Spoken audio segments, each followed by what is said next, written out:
Hello, Nails Mode Fam. Ito pong si client ay magapo yung kabilang side ng kanyang nail toe. Siya po kasi yung ginalaw niya po bale. Yung kanyang ingrown daw po. Siguro po nabasa after kaya po naghahakot po siya ng nana. Ito po, dinala po siya ng wife niya dito sa atin.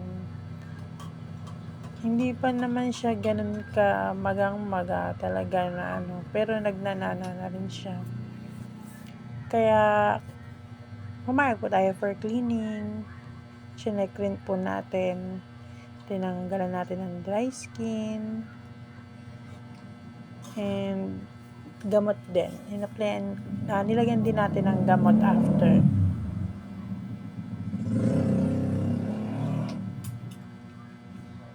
Once po talaga masugatan yung gilid ng kuko, okay lang siya siguro, wag lang mapasok ng tubig. Ganun.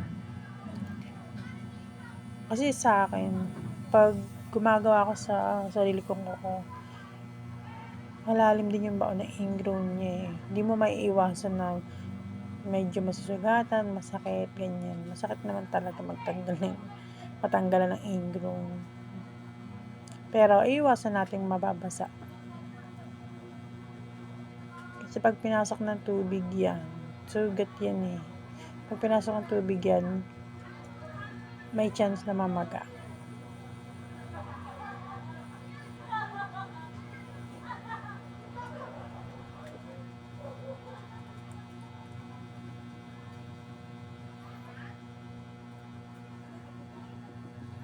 Ito, tinatanggalan natin siya ng dry skin. Hindi pa to yung part na to, yung kabila na yan. Yan. Sa may kabila, yun, kita niyo naman medyo maga.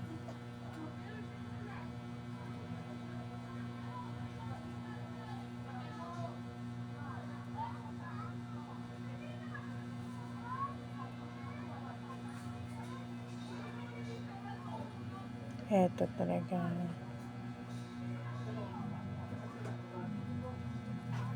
Dinadaan-daan lang. Siyempre, iba pa rin yung sakit niya eh.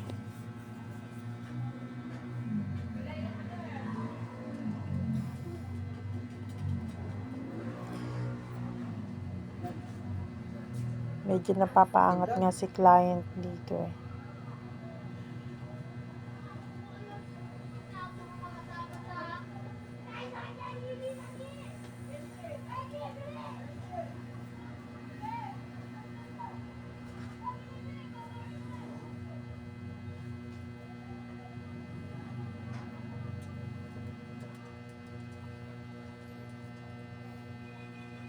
Mapapasorry na talaga ikaw.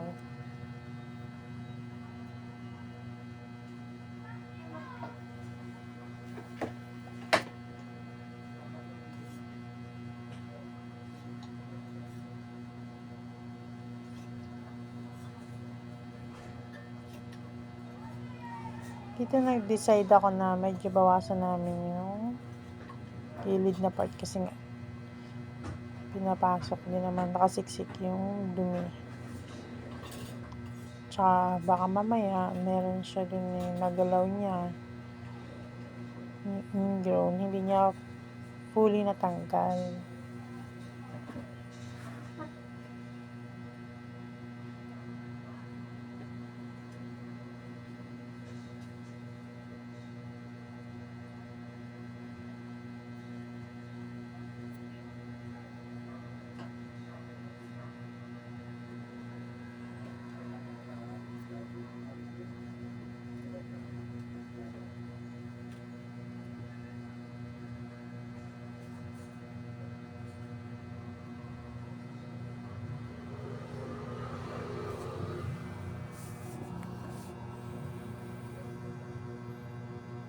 Sobrang daan-daan lang talaga ako dito.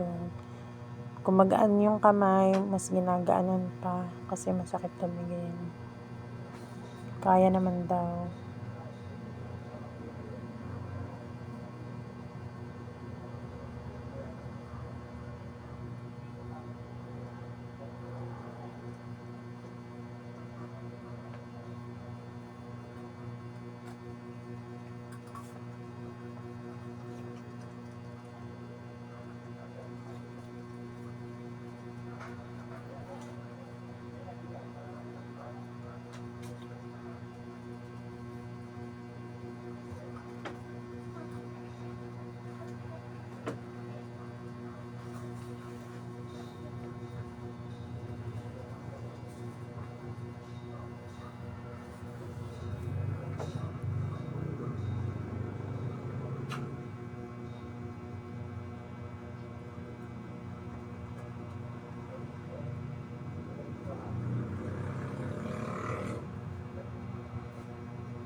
After natin linisan, nilagyan natin siya ng Betadine.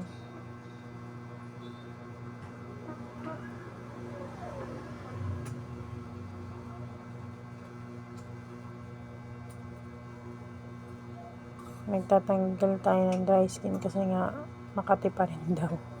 Makati pa rin yung nararamdaman ni client. Kaya niya nga yan kinutkot kasi may nararamdaman siyang kati sa gilid ng kanyang nail toe. Kasi nasobrahan ata ng kotkot, possible pinasok ng tubig na maga.